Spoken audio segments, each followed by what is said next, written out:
Hello dear students, first of all हा जो metallurgy chapter आपला राहिलेला होता माझ्याकडून अपलोड करायचा, इम्पॉर्टंट तर आहे चॅप्टर. सो मी विचार केला ह्या चॅप्टरचा एक वन शॉट सेशन आपण घ्यावा की ज्याच्यामध्ये पूर्ण चॅप्टरमधले इम्पॉर्टंट कन्सेप्ट इझिली कसे लक्षात ठेवायचे ह्याची माहिती तुम्हाला द्यायची आहे. So be ready. माझ्या ह्या नोट्स आहेत, त्याच्याच मी फोटोग्राफ्स हे केलेले आहेत, इन्क्लूड केलेले आहेत. त्याच्यामध्ये पहिला जो पॉईंट आहे या चॅप्टर मधला फिजिकल प्रॉपर्टीज ऑफ मेटल्स आणि नॉन मेटल्स. आता तुम्ही म्हणाल हे तर आपण 8वी शिकलोय, ह्याच्यामध्ये काय महत्वाचं आहे, याच्यामधले किंवा ह्याच्यावरती काय प्रश्न विचारले जाऊ शकतात ते म्हणजे वेगवेगळ्या मेटल्सचे जे मेल्टिंग बॉइलिंग पॉइंट्स आहेत मेटल्स आणि नॉन मेटल्सचे, जे एक्सेप्शनल केसेस आहेत स्पेसिफिकली, जसं की सगळ्यात जास्त हार्ड मेटल कोणता, ज्याचा मेल्टिंग पॉइंट हाय कुठला आहे, असा कुठला मेटल, जसं की टंगस्टनचा हायेस्ट मेल्टिंग पॉइंट आहे. काही ह्याला अपवाद जे आहेत जसं की सोडियम पोटॅशियम हे मेटल्स आहेत जे मेटल्स असून देखील सॉफ्ट आहेत, असे जे, किंवा लीड आणि मर्क्युरी हे पुअर कंडक्टर आहेत, सिल्वर कॉपर बेस्ट कंडक्टर्स आहेत, सोडियम पोटॅशियमचा लो मेल्टिंग बॉइलिंग पॉइंट आहे, असे एक्सेप्शनल जे मेटल्स नॉन मेटल्स आहेत. नॉन मेटल्सच्या बाबतीत देखील जसं की डायमंड हा हार्डेस्ट नॅचरल सबस्टन्स आहे. हा, तर ह्याच्यावरती तुम्हाला 1 मार्कचे क्वेश्चन्स हे विचारले जातात. त्याच्यानंतर केमिकल प्रॉपर्टीज ऑफ पहिल्यांदा मेटल्स वरती येऊयात. कुठल्याही मेटलची जेव्हा ऑक्सिजन सोबत, म्हणजे पहिली जी केमिकल प्रॉपर्टी आहे it is reaction with oxygen, कुठल्याही मेटलची ऑक्सिजन सोबत रिॲक्शन झाल्यानंतर मेटल ऑक्साईड तयार होतं. एवढं असंच लक्षात ठेवायचं, that is metal plus oxygen gives metal oxide.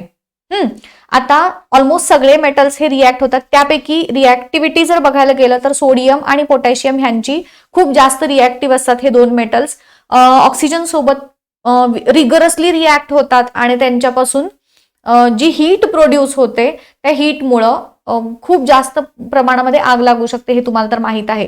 So ह्यातलं काय लक्षात ठेवायचं बघा, याच्यावरती तुम्हाला सायंटिफिक रिझनचा क्वेश्चन विचारला जातो की why sodium is kept under kerosene, 2 मार्कांचा प्रश्न. मग त्याच्यामध्ये सांगायचं sodium potassium these are highly reactive metals, it reacts with oxygen at room temperature to form sodium oxide, ही रिॲक्शन पण तिथे लिहायची. आणि मग इट रेडिली कॅचेस फायर आणि to prevent such accident sodium is kept under kerosene, 2 मार्कांच्या प्रश्नाचं हे तुमचं उत्तर असेल. त्यानंतर मेटल ऑक्साईड जे आहेत ते वॉटर सोल्युबल असतात. वॉटर सोबत जेव्हा त्यांची रिॲक्शन होते किंवा जेव्हा विरघळतात ते अल्कली तयार होतात. तुम्हाला हे तर माहितच आहे की जे बेसेस वॉटरमध्ये डिझॉल्व्ह होतात त्यांना अल्कली म्हणतात. सो कुठल्याही मेटल ऑक्साईड जेव्हा वॉटरमध्ये डिझॉल्व्ह होतो त्याचा हायड्रॉक्साईड दॅट इज अल्कली आपल्याला मिळतो. मेटल ऑक्साइड्स अल्कलाईन हे असतात नेचरचे, हा एक ह्याच्यातला इम्पॉर्टंट पार्ट आहे. ह्याच्यावरून तुम्हाला 1 मार्कमध्ये असं विचारलं जाऊ शकतं की सपोज सोडियम ऑक्साईड आहे किंवा मॅग्नेशियम ऑक्साईड आहे, त्याची सपोज अशी रिॲक्शन होईल का, that is Na2O plus MgOH twice, अशी रिॲक्शन होईल का वगैरे असे प्रश्न विचारतात. सो दोन्ही मेटल आहेत, त्यातलं एक ऑक्साईड आहे एक हायड्रॉक्साईड आहे, म्हणजेच एक मेटल ऑक्साईड जे आहेत ते अल्कलाईन म्हणजेच बेसिक नेचरचे आहेत. सो दोन्ही बेसेस झाले, ह्यांच्यामध्ये दोघांची रिॲक्शन होणार नाही, हे लक्षात ठेवायचं. हा एक पार्ट झाला. त्यानंतर एक एम्फोटेरिक ऑक्साइड्स ही कन्सेप्ट आहे की असे मेटल ऑक्साइड्स जनरली जे आहेत आपण आता बघितलं जे बेसिक नेचरचे आहेत, बट ॲल्युमिनियम आणि झिंक ऑक्साइड्स हे मेटलचे ऑक्साईड असून देखील ऍसिड आणि बेस दोघांच्या सोबतही रिॲक्ट करतात आणि म्हणून त्या दोघांना एम्फोटेरिक ऑक्साइड्स म्हणतात. ह्या त्याच्या रिॲक्शन्स आहेत.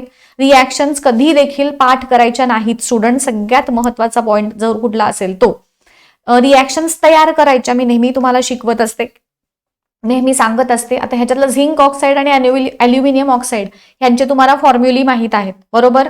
2 ऍसिड आणि एक म्हणजे एक ऍसिड एक बेस घ्यायचा आहे. एक इथं आपण HCl हा ऍसिड घेतला आणि NaOH हा बेस घेतला. आता झिंक ऑक्साईड आणि ॲल्युमिनियम, आता हे एक ऍसिड आहे एक बेस आहे, acid base salt plus water तयार करतात. सो इथं जे प्रोडक्ट मिळणार आहे त्यात कंपल्सरी एक प्रोडक्ट हा वॉटर असणार आहे आणि दुसरा प्रोडक्ट हा सॉल्ट असणार आहे. मग फक्त सॉल्ट कुठले कुठले तयार होतात आणि त्यांचे फॉर्म्युली हे एकदा कळलं आपल्याला की मग त्याच्यातून आपण इझिली सांगू शकतो. पाठ करू नका. आणि मग एकदा रिॲक्शन तयार झाली की मग बॅलन्सिंगचं बघा, दोन्ही साइड्सना नंबर ऑफ ॲटम्स इक्वल आहेत की नाहीत हे एकदा चेक करा. नसतील तर तुम्हाला मी ओरली पण करायला शिकवलंय. आपला जो सायन्स 1चाच ह्याच्या आधीचा जो चॅप्टर मी शिकवलेला होता बॅलन्सिंग द केमिकल इक्वेशन, त्याच्यामध्ये कसं बॅलन्स करायचं हे मी शिकवलेलं आहे.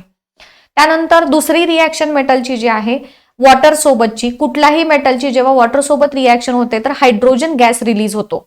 सो मेटल प्लस वॉटर त्यांच्यापासून हायड्रोजन गॅस 1 मार्कच्या क्वेश्चन मध्ये विचारले जाऊ शकतात. सपोज सोडियम आहे आणि वॉटर आहे, ह्या दोघांच्या रिएक्शन मधून विच गॅस इज रिलीज, आणि मग खाली 4 ऑप्शन्स तुम्हाला दिले जाऊ शकतात. सो लक्षात ठेवायचं, मेटल आणि वॉटरची रिएक्शन झाली की हायड्रोजन गॅस रिलीज होतो. आता ह्याच्यामध्ये 3 ते 4 वेगवेगळ्या प्रकारचे मेटल्स आहेत बघा. ह्याच्यातला सगळ्यात पहिला जो मेटलचा जो कॅटेगरी आहे जे हायली रिएक्टिव्ह आहेत ते म्हणजे सोडियम आणि पोटॅशियम. हे जास्त रिगरसली रिॲक्ट होतात आणि इमिजिएटली त्यांच्यापासून आग लागते, हे जसं आपण शिकलो. ह्या त्याच्या दोघांच्या रिॲक्शन्स आता बघा, ह्याच्यात लक्षात कशा ठेवायचे ह्या सगळ्यांच्याच रिॲक्शन. जर इथं बघितलं, जे हायली आणि मॉडरेटली रिएक्टिव्ह मेटल्स आहेत त्यांचे हायड्रॉक्साइड्स तयार झालेत आफ्टर रिॲक्शन विथ वॉटर. सगळ्यात जास्त रिॲक्टिव्ह सोडियम आणि पोटॅशियम आहेत. हे 2 मेटल दोघांचेही हायड्रॉक्साइड तयार होतात, हायड्रोजन गॅस रिलीज होतो आणि large amount of heat is produced. दुसऱ्या प्रकारचा जो येतो दॅट इज कॅल्शियम. तो सोडियम आणि पोटॅशियम पेक्षा कंपॅरेटिव्हली लेस रिॲक्टिव्ह आहे. कॅल्शियम जेव्हा वॉटर सोबत रिॲक्ट करतो तर त्याच्यापासून जे बबल्स रिलीज होतात हायड्रोजन गॅसचे ते सरफेसवरती येतात आणि ते जे कॅल्शियम आहे मेटल ते काय होतं, त्या बबल्सना अटॅच होतं आणि it starts floating on the surface. So ह्याच्यावरती पण सायंटिफिक रिझनचा क्वेश्चन तयार होतो की Y calcium start floating on the surface Wien reacting with water. So सांगायचं हे जेवढं इथं लिहिलंय ना मी, तर हे सगळे तुमचा आन्सरचा पार्ट असेल अलॉंग विथ द रिॲक्शन. आता इथं पण हायड्रॉक्साईड आहे, इथं पण हायड्रॉक्साईड आहे, दोन्हीमध्ये हायड्रोजन गॅस रिलीज झालेला आहे. ही टेक्निक लक्षात ठेवा. त्यानंतर तिसरी जी कॅटेगरी येते दॅट इज ॲल्युमिनियम, आयर्न आणि झिंक ह्या सारख्या मेटलची, की हे काय होतात, कोल्ड किंवा हॉट वॉटर सोबत रिॲक्ट करत नाहीत. ते कुणाबरोबर रिॲक्ट करतात, स्टीम बरोबर. पहिले 2 कसे होते, नॉर्मल वॉटर सोबत पण त्यांची रिॲक्शन होत होती. पण हा जो ॲल्युमिनियम, आयर्न आणि झिंक हे जे 3 मेटल्स आहेत ते काय होतात, कोल्ड किंवा हॉट वॉटर बरोबर न रिॲक्ट करता वॉटर व्हेपर सोबत रिॲक्ट करतात आणि मग त्यांच्यापासून तयार होतं मेटलचं ऑक्साईड. सगळीकडेच हायड्रोजन गॅस रिलीज होणार आहेच आहे. जसं मी तुम्हाला एक कॉमन इक्वेशन सुरुवातीला सांगितलं होतं, ते कॉमन इक्वेशन नेहमी लक्षात ठेवायचं बाळांनो. ठीक आहे, मग त्याच्यावरून तुम्हाला इक्वेशन्स तयार करायला हेल्प होते. आता इथं काय दिलंय, तर पहिले जे 2-3 जे रिॲक्टिव्ह मेटल्स होते सोडियम, पोटॅशियम आणि कॅल्शियम यांच्यापासून हायड्रॉक्साइड्स तयार झालेत. ॲल्युमिनियम, आयर्न आणि झिंक पासून मात्र ऑक्साइड्स तयार झालेत. जर तुम्हाला इथं दिसत असेल, मग तुम्हाला ॲल्युमिनियम ऑक्साईडचा फॉर्म्युला माहित आहे, तुम्हाला झिंक ऑक्साईडचा फॉर्म्युला माहित आहे, तर आयर्न ऑक्साईडचा पण माहित आहे. सो ह्या पद्धतीनं तुम्ही रिॲक्शन तयार करू शकता. आणि चौथा जो प्रकार येतो सिल्व्हर, गोल्ड, कॉपर, हे मात्र वॉटर सोबत कुठल्याच फॉर्म मधल्या वॉटर सोबत रिॲक्ट होत नाहीत, हॉट नाही, कोल्ड नाही आणि व्हेपर नाही. सो हे 4 प्रकार लक्षात आले. सगळ्यात पहिला सोडियम, पोटॅशियम, दुसरा कॅल्शियम, तिसरा ॲल्युमिनियम, आयर्न, झिंक आणि चौथा गोल्ड, सिल्वर, कॉपर सारखे मेटल्स. त्यानंतर ऍसिड सोबत तिसरी जी प्रकार आहे रिॲक्शन दॅट इज ऍसिड सोबत रिॲक्शन. कुठल्याही मेटलची जेव्हा ऍसिड सोबत रिॲक्शन होते तेव्हा देखील इथे हायड्रोजन गॅस हा रिलीज होतो. त्याचे मेटलचे सॉल्ट तयार होतात आणि हायड्रोजन गॅस रिलीज होतो.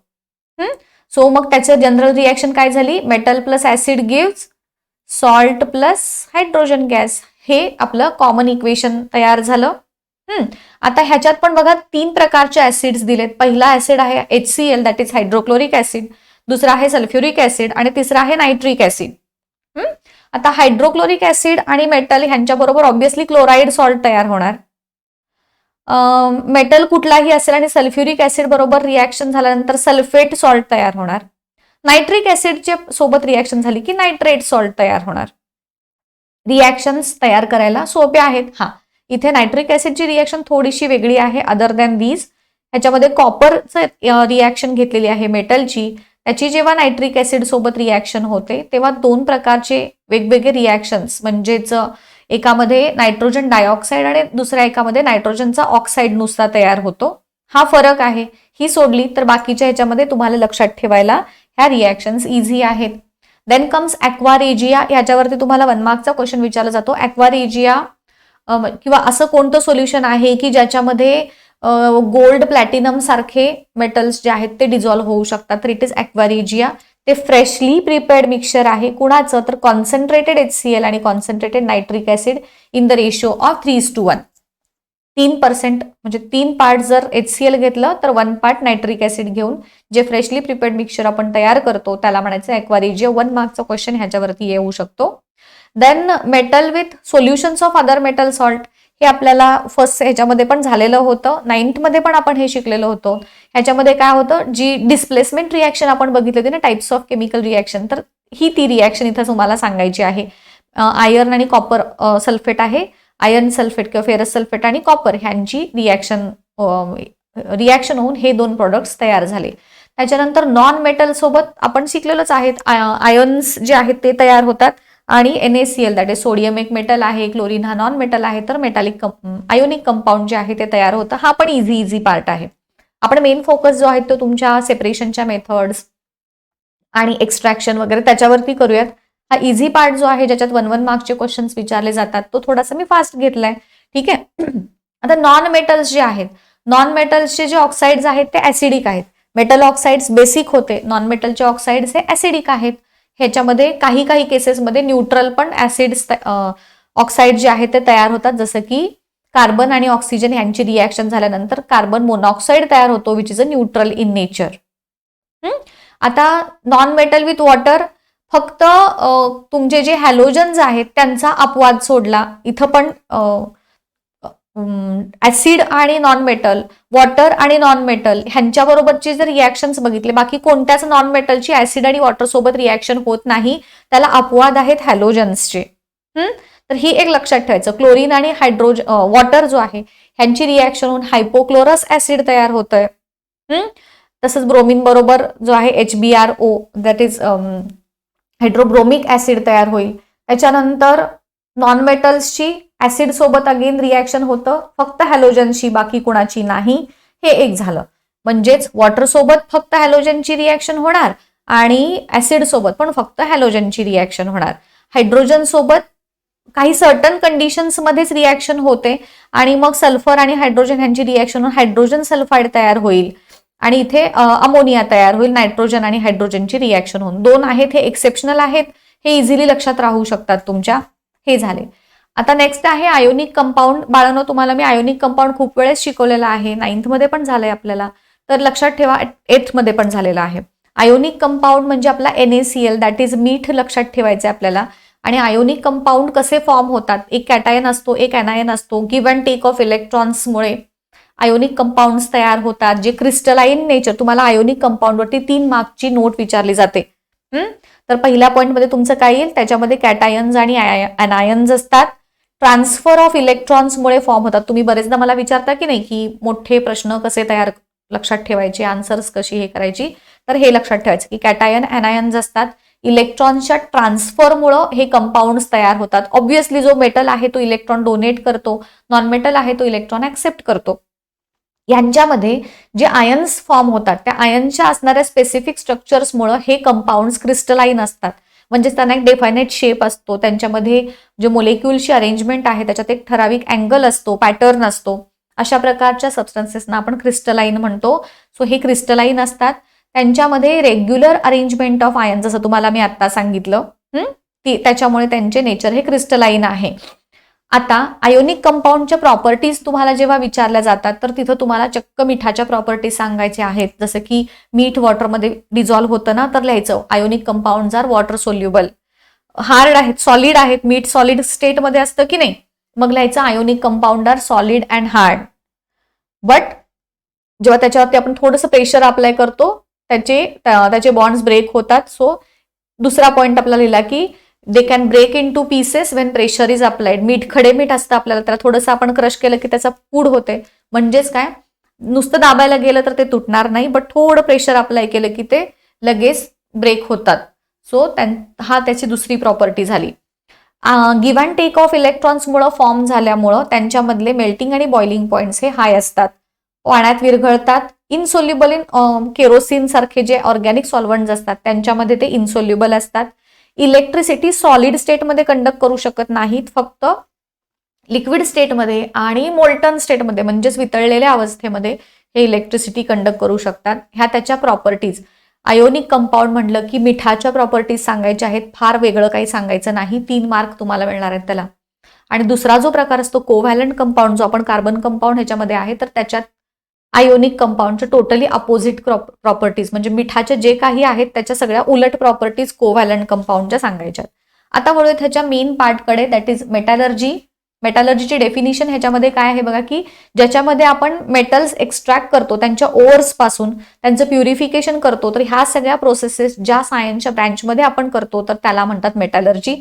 The science and technology which is regarding extraction of metals from ores and their purification, त्याला म्हणायचं मेटॅलर्जी. आता हे जे निसर्गामध्ये कोणताही मेटल असू देत तो ॲज इट इज, म्हणजे असं होत नाही की आपण खाण आहे त्या खाणीतनं ॲल्युमिनियम आणलं आणि चला आता भांडं बनवलं त्याच्यापासून, राईट. त्याच्यामध्ये खूप साऱ्या प्रकारचे इम्प्युरिटीज आहेत त्या प्रेझेंट असतात. त्याच्याशी रिलेटेड ह्या टर्मिनॉलॉजीज, वन टर्मिनॉलॉजी तुम्हाला 1 मार्क्ससाठी ही विचारली जाऊ शकते. नीट समजून घ्या ह्या टर्मिनॉलॉजी काय आहेत. सगळ्यात पहिली जी टर्मिनॉलॉजी आहे इट इज मिनरल्स. मिनरल्स म्हणजे तुमचा मेटल नेचरमध्ये ज्या फॉर्ममध्ये प्रेझेंट असतो त्याला म्हणायचं मिनरल. म्हणजे सपोज आपला ॲल्युमिनियम आहे तो बॉक्साईटच्या फॉर्ममध्ये आहे ना present, so bauxite is a mineral. हा, ओर म्हणतात त्याला ऍक्च्युली, सांगते त्या दोघांच्या मध्ये पण जो मायनर डिफरन्स आहे तो. सो मिनरल म्हणजे काय सांगितलं आपण, की नेचरमध्ये एखादा मेटल ज्या फॉर्ममध्ये प्रेझेंट आहे बघा, naturally occurring compounds of metals along with impurities. म्हणजेच मिनरलमध्ये कोण आहेत, मेटल आहे प्लस इम्प्युरिटीज, बरोबर. आता दुसरी कन्सेप्ट आहे ओर. ओर मध्ये पण बघा मिनरल्सच आहेत. ओरची डेफिनेशनची सुरुवातच काय आहे, दीज आर द मिनरल्स, म्हणजेच मेटल आणि इम्प्युरिटीजच आहेत त्याच्यात, पण फक्त काय आहे त्याच्यामध्ये असणारं इम्प्युरिटीजचं प्रमाण कमी आहे. सो ओर्स जे आहेत त्याच्यामध्ये पण मेटल्स प्लस इम्प्युरिटीज आहेत, बट फक्त त्याच्यामध्ये असणारे इम्प्युरिटीजचं प्रमाण कमी आहे. म्हणून ज्या मिनरल्स पासून आपण मेटल प्रॉफिटेबली एक्स्ट्रॅक्ट करू शकतो त्या मिनरल्सना म्हणायचं ores. Ores are the minerals from which metals are extracted profitably. त्यानंतरची पुढची कन्सेप्ट आहे गँग पार्टिकल्स. गँग म्हणजे त्याच्यातले इम्प्युरिटीज, गँग्स म्हणजे इम्प्युरिटीज. आणि मेटॅलर्जी, मेटलची एक्स्ट्रॅक्शन करण्याची प्रोसेस, त्याला म्हटलं मेटॅलर्जी. ह्या 4 डेफिनेशन्स लक्षात आल्या. एक मार्काला एक डेफिनेशन ही विचारली जाते हमखास. त्यानंतरचा अगेन 1 मार्कसाठी खूप वेळेस विचारलाय. तुम्ही जर प्रिव्हियस इयरचे क्वेश्चन पेपर्स बघितले असतील तर 1 मार्काच्या क्वेश्चनमध्ये ह्या रिॲक्टिव्हिटी सिरीजवरती तुम्हाला हमखास प्रश्न असतो. ही डिक्रीजिंग ऑर्डर मध्ये अरेंज केलेले मेटल्स आहेत. सगळ्यात हायली रिॲक्टिव्ह पोटॅशियम आहे आणि सगळ्यात कमी reactive AU that is gold आहे. मग तुम्हाला असे कुठलेही मेटल देतील, सपोज लिथियम, झिंक, त्यानंतर लीड आणि मर्क्युरी किंवा Ag, ह्या मेटल्सना इन्क्रीजिंग डिक्रीजिंग ऑर्डर प्रमाणे अरेंज करा, असा क्वेश्चन तुम्हाला विचारला जातो. सो फॉर दॅट पर्पज तुम्हाला हे सिक्वेन्स जो आहे मेटल्सच्या रिॲक्टिव्हिटीचा तो लक्षात ठेवायचा आहे. 1 मार्कसाठी हमखास येतो बरं काय. त्यानंतर आता कुठलाही मेटल, जसं तुम्हाला मी मगाशी सांगितलं की नेचरमध्ये त्याच्यासोबत इम्प्युरिटीज पण प्रेझेंट असतात. आता तो मेटल त्यापासून एक्स्ट्रॅक्ट करून प्युअर फॉर्ममध्ये त्याला ऑब्टेन करण्यासाठी ज्या काही आपण प्रोसेसेस फॉलो करतो त्या ह्या येतात अंडर बेसिक प्रिन्सिपल्स ऑफ मेटॅलर्जीमध्ये. आता ह्याच्यातली पहिली स्टेप काय आहे तर concentration of ore. Concentration of ore म्हणजे ह्याच्यातल्या इम्प्युरिटीज आपण रिमूव्ह करायच्या आहेत. इम्प्युरिटीज रिमूव्ह करणे म्हणजेच कॉन्सन्ट्रेशन ऑफ ओर्स. बघा, द प्रोसेस ऑफ सेपरेटिंग गँग पार्टिकल्स. गँग म्हणजेच इम्प्युरिटीज, तर त्या सेपरेट करण्याची प्रोसेस त्याला म्हटलं कॉन्सन्ट्रेशन ऑफ ओर्स. आता ह्या वेगवेगळ्या मेटलसाठी वेगवेगळ्या प्रोसेसेस आपण यूज करतो.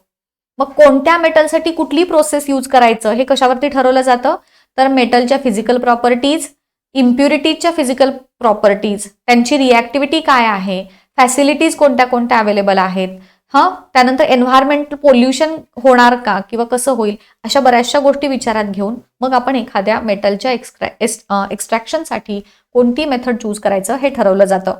आता याच्यामध्ये जो पहिला प्रकार आहे that is concentration of ore, आणि दुसरं जे आहे ते मग इलेक्ट्रोलायटिक जे रिडक्शन आहे किंवा त्यांचं प्युरिफिकेशनची प्रोसेस आहे ती केली जाते. म्हणजे मेटॅलर्जीच्या बेसिक प्रिन्सिपलमध्ये 2 येतात, एक म्हणजे कॉन्सन्ट्रेशन ऑफ ओर आणि त्यानंतर त्यांचं प्युरिफिकेशन. आता कॉन्सन्ट्रेशन ऑफ ओर मध्ये एक मिनिट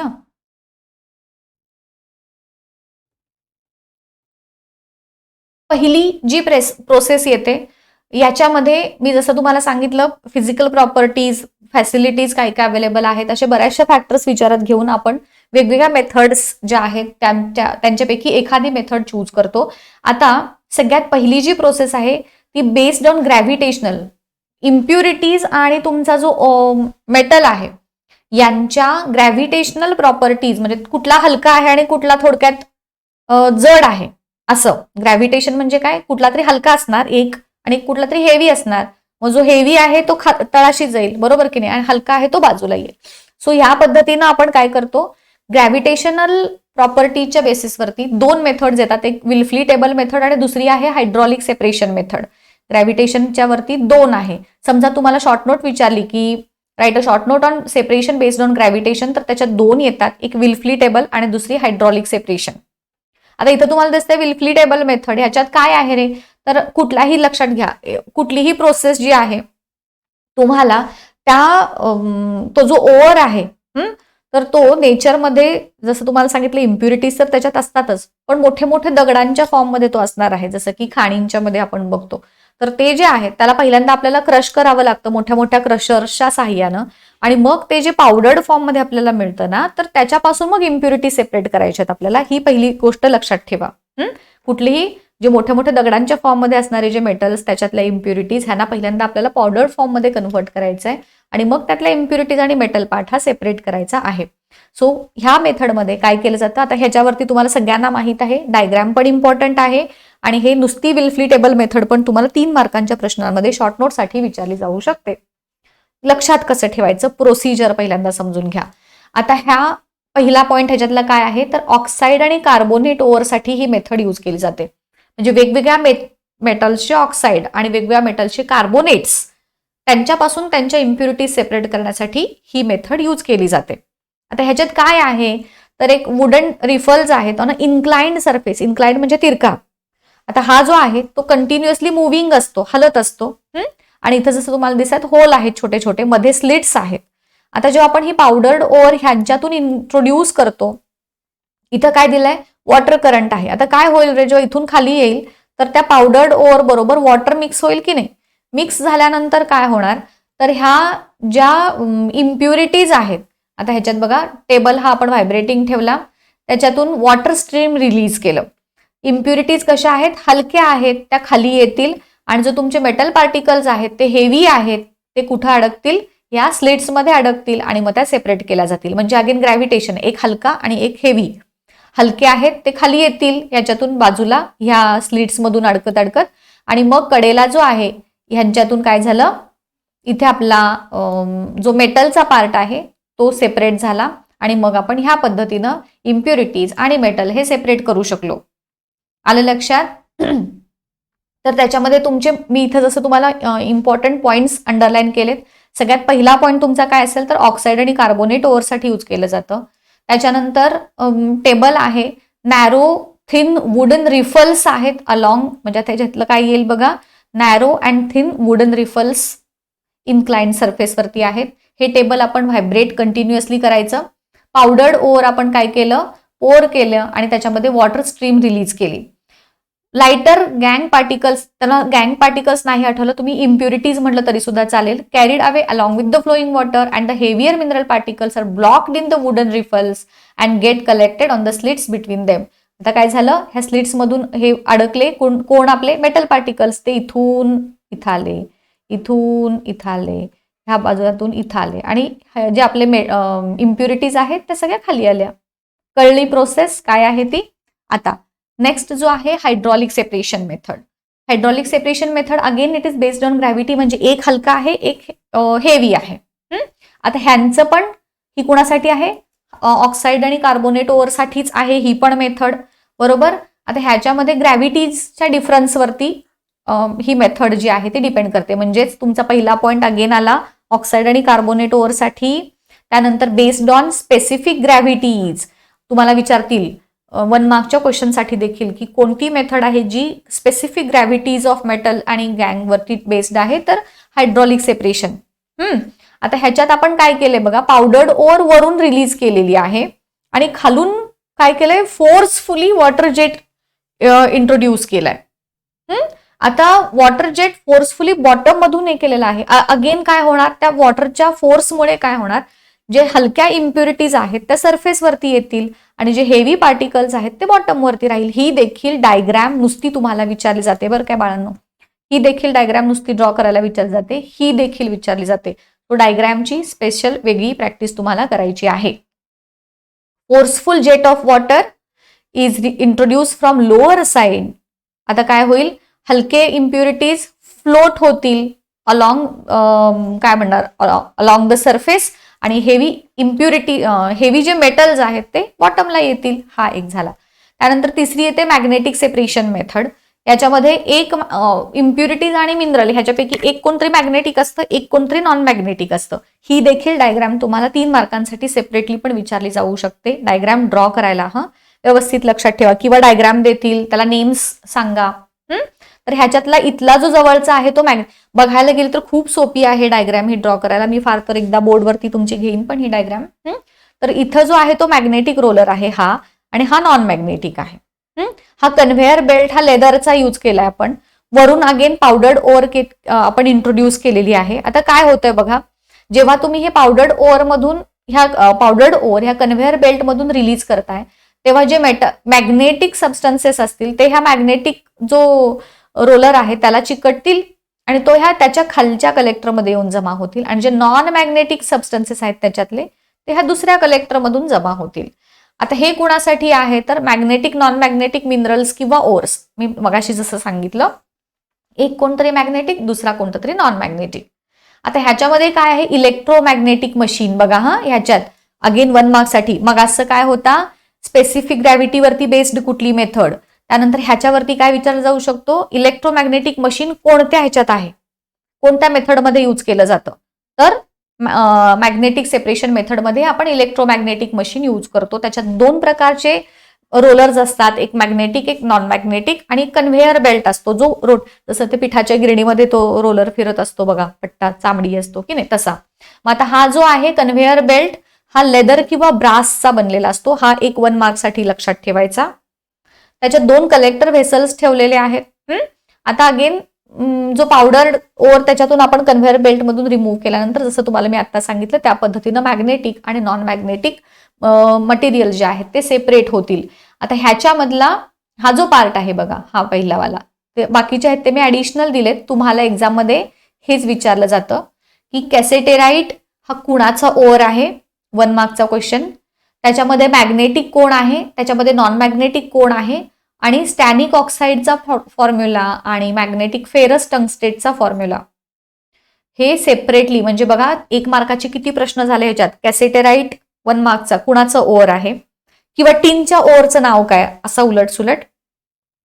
त्याच्या कॅसेटेराइट मध्ये नॉन मॅग्नेटिक मटेरियल कोण आहे, मॅग्नेटिक मटेरियल कोण आहे, आणि मग स्टॅनिक ऑक्साईड आणि फेरस टंगस्टेटचा फॉर्म्युला असे सेपरेटली विचारले जातात. ही मेथड कळाली, लक्षात ठेवायची. आता नेक्स्ट वन आहे that is froth flotation method. Froth flotation मेथडमध्ये काय केलं जातं की एक हायड्रोफोबिक आणि हायड्रोफिलिक प्रॉपर्टी आहेत. हायड्रोफोबिक म्हणजे काय,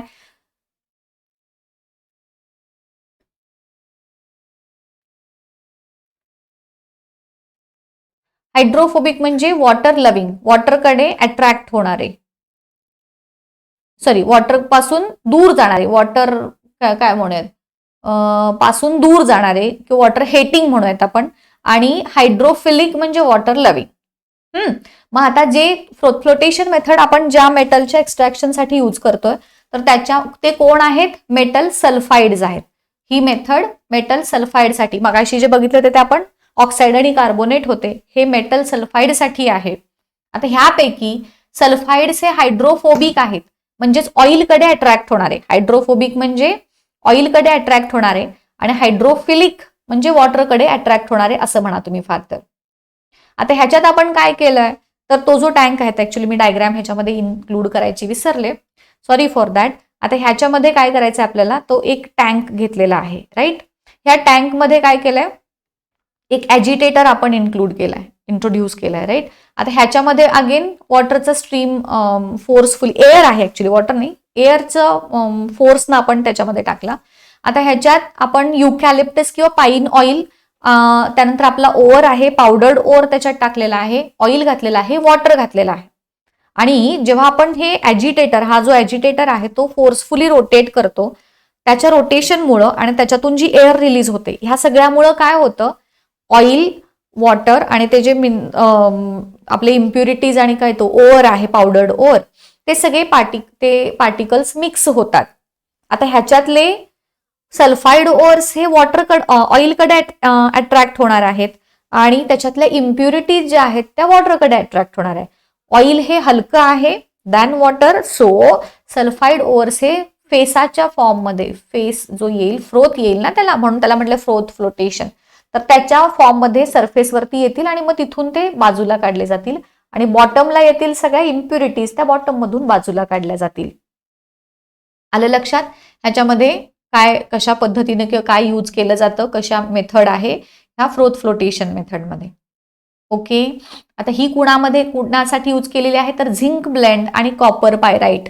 मग तुम्हाला विचारतील झिंक ब्लेंड साठी कोणती मेथड यूज केली जाते? For the separation of zinc blend which method is used? For separation of copper pyrite which method is used? असे पण प्रश्न विचारले जाऊ शकतात. डायग्राम 3 मार्कांसाठी विचारले जाऊ शकते. मेथड शॉर्ट नोट 3 मार्कांसाठी विचारले जाऊ शकते. ठीक आहे, हे कळालं. आणि लास्टवाली जी आहे इट इज लिचिंग. लिचिंग मध्ये काय करतात, एक मोठा टँक घेतात, त्याच्यामध्ये एखादं केमिकल जे आहे ते रिलीज करतात. जनरली ते स्ट्रॉंग ऍसिड असतं किंवा स्ट्रॉंग बेस असतो आणि त्याच्यामध्ये ती जी पावडर ओव्हर आहे ती रिलीज केली जाते. ते हलवून मिक्स केलं जातं आणि मग काही वेळांकरता ते तसंच ठेवलं जातं, सेट ठेवलं जातं. आणि ते सेट ठेवल्यामुळं काय होतं, त्यांच्यामध्ये केमिकल रिॲक्शन होते आणि due to the chemical reaction काय होणार, इम्प्युरिटीज आणि मेटल जे आहे ते सेपरेट केले जातात. ठीक आहे, ही मेथड आपल्या ॲल्युमिनियम, गोल्ड आणि सिल्वर ह्या मेटल्ससाठी यूज केली जाते.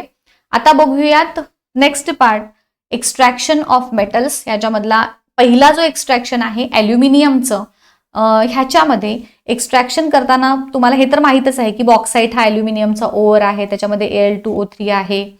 त्याच्यात 30% to 70%, आता ह्याच्यामध्ये 30 to 70% ॲल्युमिनियम ऑक्साईड आणि बाकीचे इम्प्युरिटीज असतात. जितके ॲल्युमिनियमचं प्रमाण जास्त तितकं त्याच्यातून प्रॉफिटेबली आपण मेटल एक्स्ट्रॅक्ट करू शकतो. इम्प्युरिटी जितक्या जास्त तेवढं मग प्रोसेसिंगवरती खर्च जास्त येणार, पण त्याच्यातून मिळणारं जे अमाऊंट आहे ॲल्युमिनियमचं ते कमी असणार असं. आता ह्याच्यात 2 मेथड्स असतात, एक कॉन्सन्ट्रेशन ऑफ ओर आणि दुसरं म्हणजे इलेक्ट्रोलायटिक रिडक्शन. मग कॉन्सन्ट्रेशन ऑफ ओर ह्या स्टेपमध्ये काय येतं तर इम्प्युरिटीज रिमूव्ह करायच्या आणि दुसरं रिडक्शन करायचं. म्हणजे एक लक्षात घ्या, आपल्याला जे आता आपण ह्या प्रोसेसेस बघणार त्याची एक जनरल तुम्हाला सांगते. तुमचा जो ओव्हर असतो, जसं की तुम्हाला मी मगाशी सांगितलंय, आयदर ऑक्साईड बघा किंवा सल्फाईड किंवा कार्बोनेट, अशा वेगवेगळ्या फॉर्म्समध्ये ह्या ओव्हरमध्ये मेटल्स प्रेझेंट असतात. एक लक्षात घ्यायचं आहे, कुठल्याही फॉर्ममध्ये ते प्रेझेंट असू देत, सल्फाईड, कार्बोनेट वगैरे वगैरे, त्याचं सगळ्यात पहिल्यांदा आपल्याला कन्व्हर्जन करायला लागेल ऑक्साईडमध्ये. म्हणजे मेथड काय असते तर कुठल्याही फॉर्ममधल्या जो ओव्हर आहे त्या ओव्हरचं सगळ्यात आधी कन्व्हर्जन करायचं ऑक्साईडमध्ये आणि मग त्या ऑक्साईडचं रिडक्शन करायचं, म्हणजेच त्याच्यातला ऑक्सिजन रिमूव्ह करायचा. ही कॉमन स्टेप आहे, लक्षात घ्यायचं, विसरू नका. सो आता इथं ऑलरेडी ॲल्युमिनियम हा ऑक्साईडच्या फॉर्ममध्ये प्रेझेंट आहे, राईट. सो मी काय केलं इथे, ऑलरेडी हा फक्त त्याचं ऑक्साईड मधल्या इम्प्युरिटीज काढल्या आणि मग त्याचं रिडक्शन करून टाकलं, दॅट इज ऑक्सिजन रिमूव्ह केला. ह्या 2 स्टेपमध्ये हा जो ॲल्युमिनियम आहे त्याचं एक्स्ट्रॅक्शन केलं जातं. आता त्याच्यातलं जे कॉन्सन्ट्रेशन ऑफ ओव्हर म्हणजेच इम्प्युरिटीज काढण्यासाठी 2 प्रकारच्या मेथड्स यूज केल्या जातात. त्यातली एक मेथड आहे बेअरची प्रोसेस आणि दुसरी आहे हॉल्स प्रोसेस. लक्षात कसं ठेवायचं, तुम्हाला बेअरची प्रोसेस आणि हॉल्स प्रोसेसवरती पण शॉर्ट नोट विचारली जाते. ह्याच्या लक्षात ठेवताना तुम्हाला फ्लो चार्ट काढू शकता तुम्ही, की तुमचा जो ओव्हर आहे, क्रश्ड ओव्हर आहे, त्याला आपण काय केलं, हीट केलं with concentrated NaOH at high pressure 140 to 150 टेम्परेचरला ते हीट केलं for 2 to 8 hours in a disaster. एक मोठा टँकमध्ये काय केलं आपण, हे सगळे मिक्स केले. आपलं पावडर्ड ओव्हर आहे, कॉन्सन्ट्रेटेड NaOH मध्ये त्याला घातलंय, high temperature 140 to 150 degree Celsius एवढं, आणि 2 to 8 hours एवढ्या वेळासाठी त्याला सगळ्यांना मिक्स करून ठेवलं, लिचिंगची प्रोसेस. आता काय होईल, ह्या सगळ्यांची रिॲक्शन एकत्र होईल अँड आफ्टर द रिॲक्शन ह्याच्यातला ॲल्युमिनियम ऑक्साईड, मगाशी जसं तुम्हाला सांगितलं होतं, आपला बॉक्साईट म्हणजेच काय आहे, ॲल्युमिनियम ऑक्साईड आहे, बरोबर. मग तो जो ॲल्युमिनियम ऑक्साईड आहे, आफ्टर धिस त्याची रिॲक्शन होईल एम्फोटेरिक ऑक्साईड आहे, म्हणजे जरी तो मेटल ऑक्साईड आहे, जरी तो बेसिक नेचरचा आहे, स्टील इट इज एम्फोटेरिक, होय की नाही. म्हणून त्याची NaOH सोबत रिॲक्शन होईल आणि मग ह्या ॲल्युमिनियम ऑक्साईड पासून सोडियम ॲल्युमिनेट तयार होईल. मग इथं फ्लो चार्ट दाखवायचा असाच लक्षात ठेवताना. मग पहिल्यांदा काय केलं, त्याला हीट केलं, मग त्याच्यापासून दोघांची रिॲक्शन झाली. आता ह्याच्यात तीन हे आहेत, कोण आहेत ह्या सगळ्यांच्या मध्ये, एक म्हणजे आपला ॲल्युमिनियम ऑक्साईड आहे, दुसरा म्हणजे सिलिका आहे, ह्यातली इम्प्युरिटी जी आहे, आणि दुसरा जो आहे अजून एक कोण आहे ह्याच्यात सांगितलेला, फेरिक ऑक्साईड आहे, तो वेगळा, म्हणजे तो डिझॉल्व्ह होत नाही, म्हणजेच आयर्न ऑक्साईड. आता ह्या तिघांचे वेगवेगळ्या रिॲक्शन्स होतात जेव्हा ह्या NaOH बरोबर ते रिॲक्ट होतील. ह्याच्यातला ॲल्युमिनियम ऑक्साईडचं काय होतं, तर सोडियम सिलिकेट तयार होईल, सोडियम ॲल्युमिनेट तयार होईल, सिलिकाचा सोडियम सिलिकेट तयार होईल आणि फेरिक ऑक्साईड अनडिझॉल्व्ड राहील. सो तसाच तो बाहेर काढला जाईल. म्हणजे ह्यामध्ये असणारे सिलिका आणि आयर्न ऑक्साईड हे आपले गँग पार्टिकल्स आहेत, दॅट इज इम्प्युरिटीज, आणि ॲल्युमिनियम ऑक्साईड हा आपला मेन आहे. मग ह्या इम्प्युरिटीजना बाजूला काढून ॲल्युमिनियम ऑक्साईड फक्त सेपरेट आपल्याला ह्या स्टेटमध्ये करायचं आहे. तो आपण काय केलं, ह्याच्यात ॲल्युमिनियम ऑक्साईड आणि सोडियम हायड्रॉक्साईडची रिॲक्शन होऊन सोडियम ॲल्युमिनेट झाला, सिलिकापासून सोडियम सिलिकेट झाला आणि आयर्न ऑक्साईड अनडिझॉल्व्ह राहिला. या पद्धतीनं आपण तिघांचं सेपरेशन केलं. मग नंतर तुम्ही ह्या रिॲक्शन्स लक्षात ठेवा, कुणापासून काय तयार झालंय. जसे की आता aluminium oxide plus sodium hydroxide, sodium aluminate हे नाव लक्षात ठेवा आणि त्याच्यापासून मग हा फॉर्म्युला आणि ऑब्व्हियसली वॉटर तयार झालं. आता बघा, हा जो सोडियम ॲल्युमिनेट आपल्याला मिळालाय, हे तर दोन्ही आता सेपरेट झाले. मेन जो आपल्याला मिळालाय सोडियम ॲल्युमिनेट, त्याचं काय केलं आपण, त्याला डायल्यूट केलं, कूल केलं. आता हा सोडियम ॲल्युमिनेट, पुढची स्टेप, सोडियम ॲल्युमिनेटला काय केलं आपण, कूल केलं. आता त्याचं टेम्परेचर सुरुवातीला किती होतं, 140 to 150 होतं, आता किती झालंय, 50 डिग्री पर्यंत झालंय. आणि मग कूल केल्यामुळं त्या सोडियम ॲल्युमिनेट पासून मग आपल्याला ॲल्युमिनियम हायड्रॉक्साईड मिळाला. पण आपल्याला ॲल्युमिनियम हायड्रॉक्साईड हवाय का, नाही, आपल्याला काय हवाय, नुसता ॲल्युमिनियम ऑक्साईड पाहिजे. आता ही बेअरची प्रोसेसमध्ये इथंपर्यंतच आहे, म्हणजे बेअरच्या प्रोसेसमधून मला कोण मिळालाय, फक्त त्यातल्या इम्प्युरिटीज रिमूव्ह झाल्या आणि मला मिळाला ॲल्युमिनियम हायड्रॉक्साईड. ठीक आहे, ही पहिली झाली. दुसरी जी हॉलची प्रोसेस आहे त्याच्यामध्ये पण मला ॲल्युमिनियम हायड्रॉक्साईड मिळालाय दोन्ही प्रोसेसमध्ये. मग दोघांचा डिफरन्स काय आहे, तर ह्याच्यामध्ये सोडियम हायड्रॉक्साईड यूज केला होता बेअरच्या प्रोसेसमध्ये आणि इथं सोडियम कार्बोनेट यूज केलाय.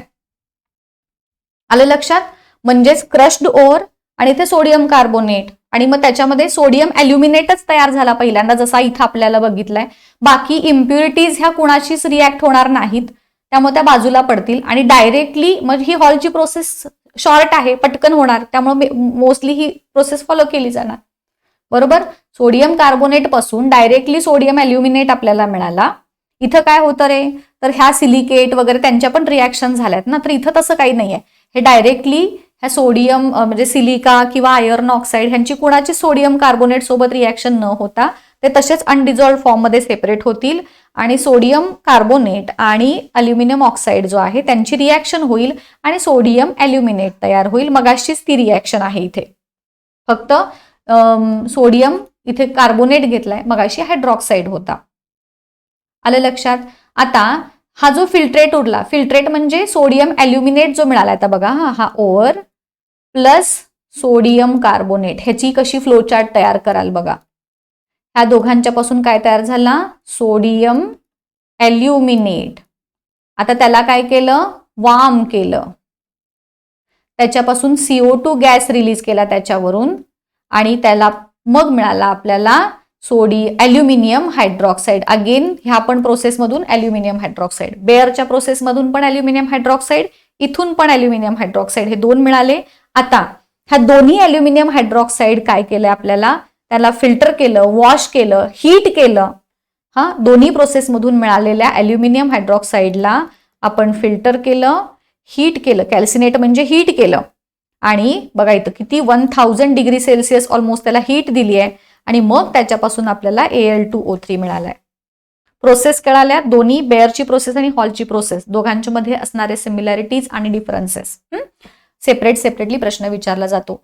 Then comes electrolytic reduction of alumina. याच्यामध्ये ॲल्युमिनाचं रिडक्शन करायचं म्हणजेच ऑक्सिजन रिमूव्ह करायचं आहे. तर ती जी स्टीलची टँक घेतलेली आहे त्या स्टीलच्या टँकच्या आतल्या बाजूला ग्रॅफाईटचा लेअर यूज केलाय आपण, which acts as a cathode. आणि ग्रॅफाईटचेच 4 इलेक्ट्रोड्स घेतलेत जे आपण ॲनोड म्हणून ऍक्ट करतात. बरोबर. आता जेव्हा आपण ह्याच्यातून इलेक्ट्रिक करंट सप्लाय करतो, डायग्राम तुम्हाला विचारली जाते जेव्हा, तेव्हा लक्षात ठेवा इथं हे सर्किट कंप्लीट झालं पाहिजे. मग तुम्ही इकडे दाखवा किंवा इकडे दाखवा, डझंट मॅटर. आणि मग हे तुमचं कोण आहे, मोल्टन ॲल्युमिना आहे, त्या टँकमध्ये ठेवलाय आपण. त्या मोल्टन ॲल्युमिनाचा मेल्टिंग पॉइंट हा किती 2000 डिग्री सेल्सिअस पेक्षा जास्त आहे.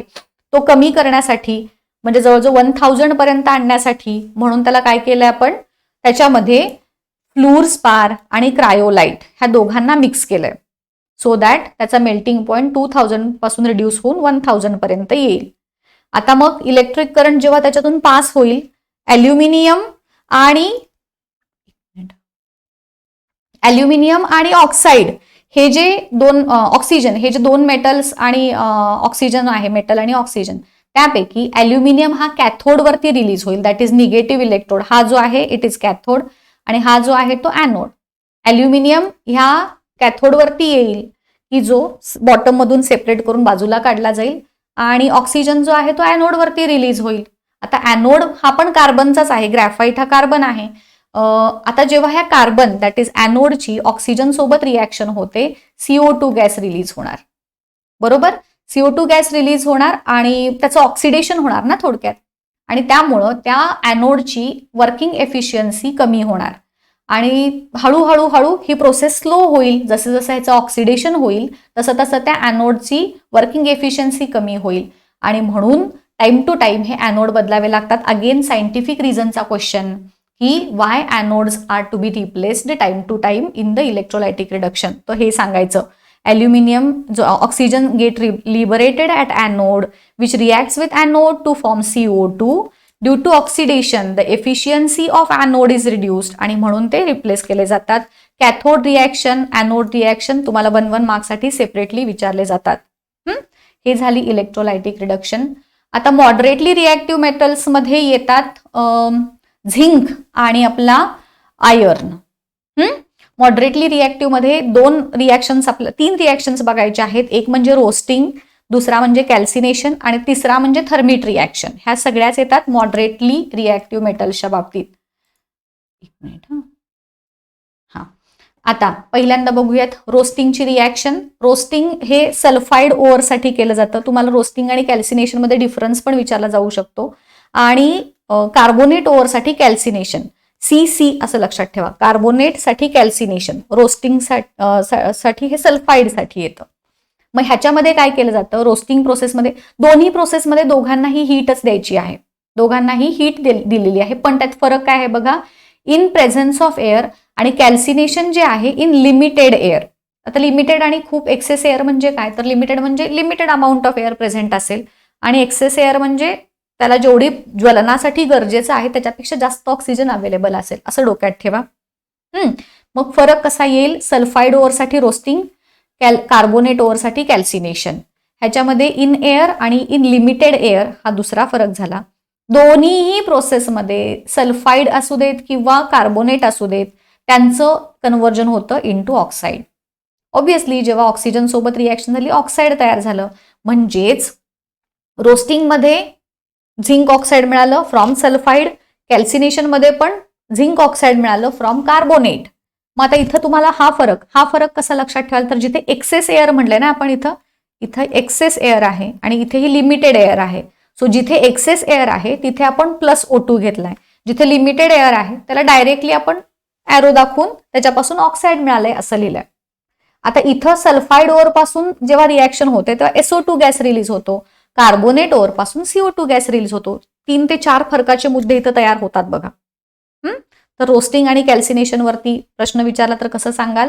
आणि मग हे जे ऑक्साईड मिळाले दोन्ही रिॲक्शन मधून त्याचं आपल्याला रिडक्शन करायचं आहे, म्हणजेच अगेन ऑक्सिजन रिमूव्ह करायचा आहे by using reducing agent like carbon.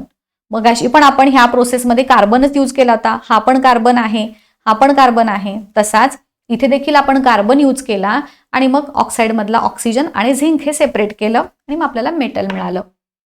ठीक आहे. इथे कार्बन मोनॉक्साईड गॅस तयार झाला, इथे CO2 गॅस तयार झाला, इथे SO2 गॅस तयार झाला. Then comes thermite reaction. Thermite reaction जास्त अमाऊंट ऑफ हीट प्रोड्यूस होते. आयर्न जो आहे त्या आयर्नचा ऑक्साईड जो आहे त्याच्यापासून आयर्न सेपरेट करण्यासाठी त्याची रिॲक्शन केली जाते ॲल्युमिनियम सोबत.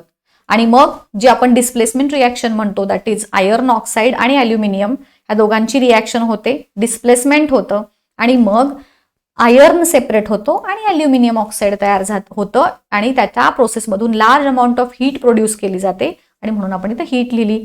थर्मिट रिॲक्शन 2 मार्कांसाठी विचारली जाते. लेस रिॲक्टिव्ह मेटलमध्ये कॉपर आहे आणि मर्क्युरी आहे. ह्याच्यामध्ये पण सल्फाईड ओअर्स जे आहेत त्यांना डायरेक्टली हीट द्यायची आहे, त्यांचं ऑक्साईड त्यांना परत हीट द्यायचे आणि मग त्यांचं मेटल. इथे पण सेम तसंच मर्क्युरीचा ओअर सिन्नाबार 1 मार्कसाठी विचारलं जातं.